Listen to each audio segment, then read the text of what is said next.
Did I start a YouTube channel just to complain about losing Rivers of America at Magic Kingdom? In this essay, I will describe reasons why I think this was the worst announcement from D23.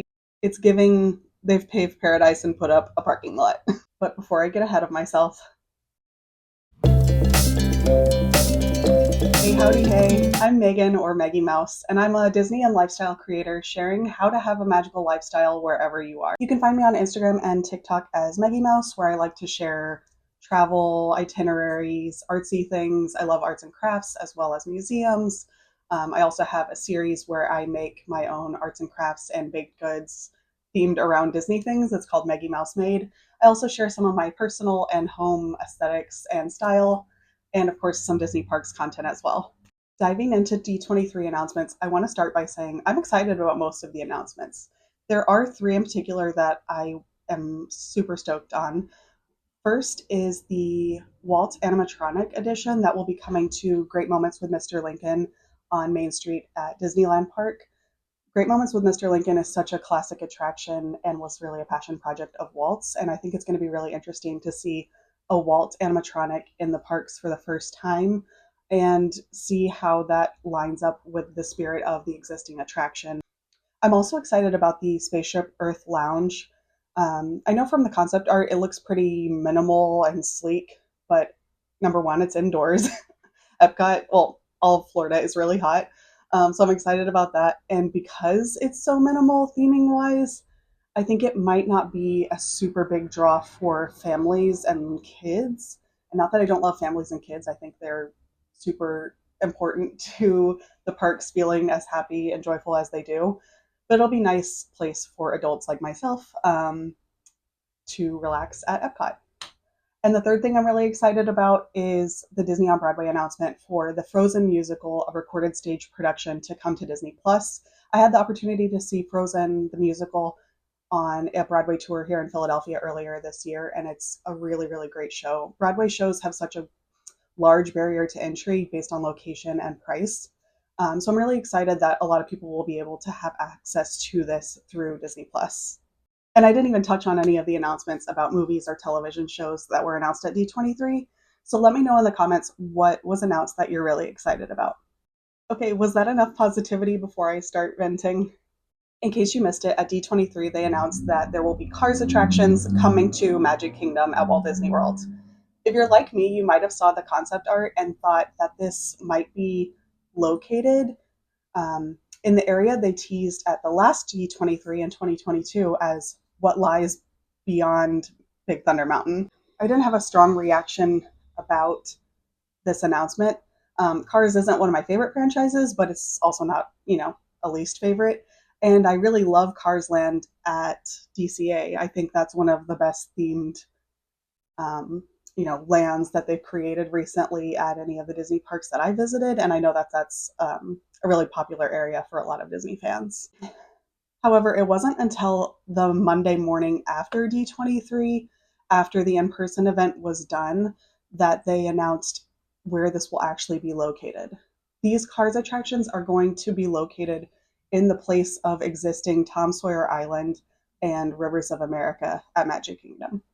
And I can't help but feel some type of way about them making the conscious decision to not share that part or those details in the in-person announcement at D23. For me, it feels like they knew that that's not a popular decision, and they kind of took the cowardly choice of not sharing those details. But I've had a couple days to kind of organize my thoughts, and I think my frustration falls into two buckets, which tell me if you agree with this. The first bucket is a little more general, and I would call that bucket the direction. And this is broadly about the direction that they're going, specifically with the Walt Disney World parks.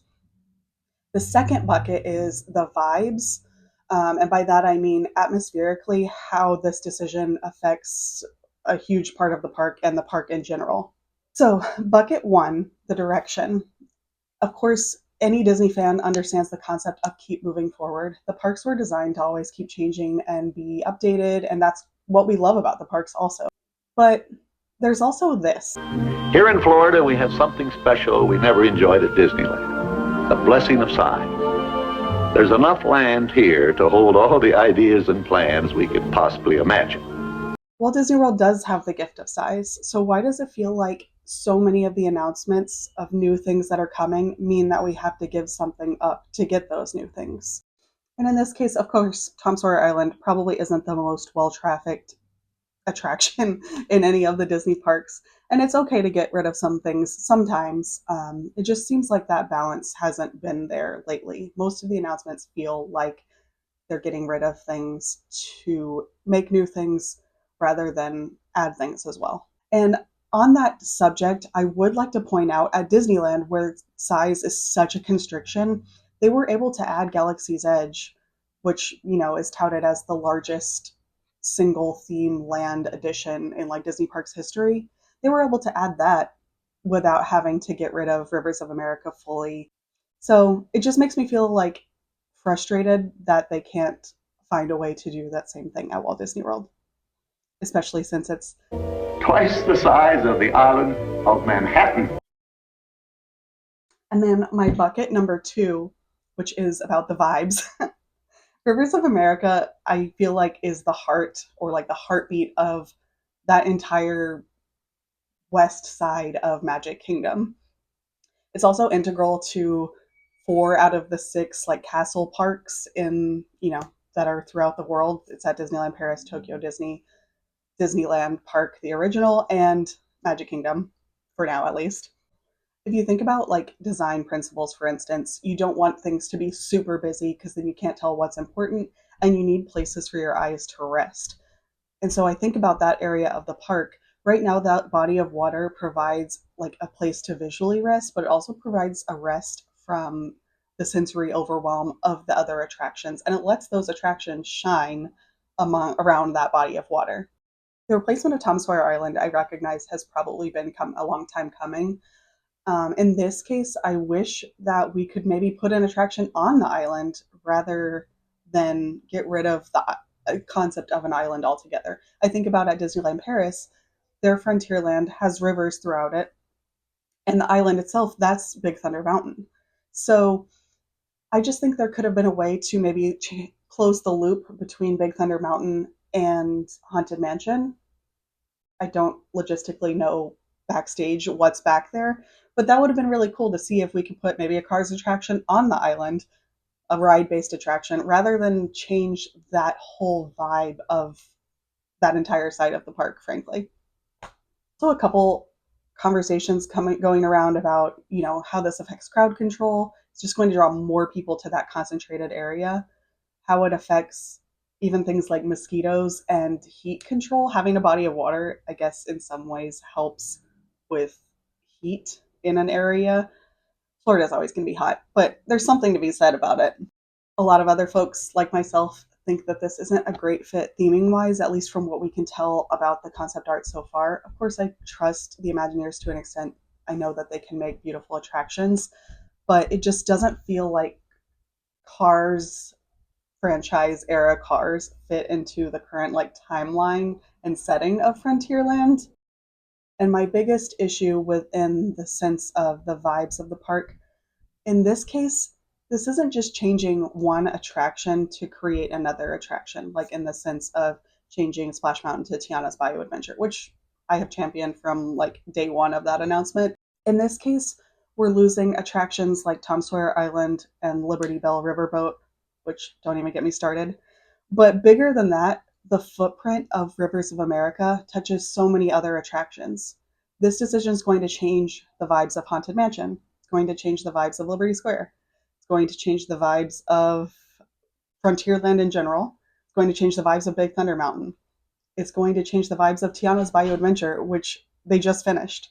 Now the bayou is not going to be overlooking a river. It's going to be overlooking Cars Land. uh, it's I'm having a hard time with it. It's giving they've paved paradise and put up a parking lot. I don't like to feel this way about announcements, and I don't like to be negative. Um, Overall, I'm really excited about most of the announcements that came out of D23. And if you have a different feeling about these cars attractions than I do, please tell me in the comments, or please reach out to me on Instagram or TikTok or wherever we're friends. I want to know how I can be excited about this, and I kind of want to. I want to see the other side of the coin because I don't want to feel like this. And now for something completely different. Disney has announced they're bringing back World Princess Week. And in my next video, I'll share how you can celebrate World Princess Week regardless of where you are, or even if you're not a park local and can't make it to the parks. Thanks so much for watching. I would be so appreciative if you could give this video a thumbs up, and I would be so appreciative should you decide to subscribe. See you real soon.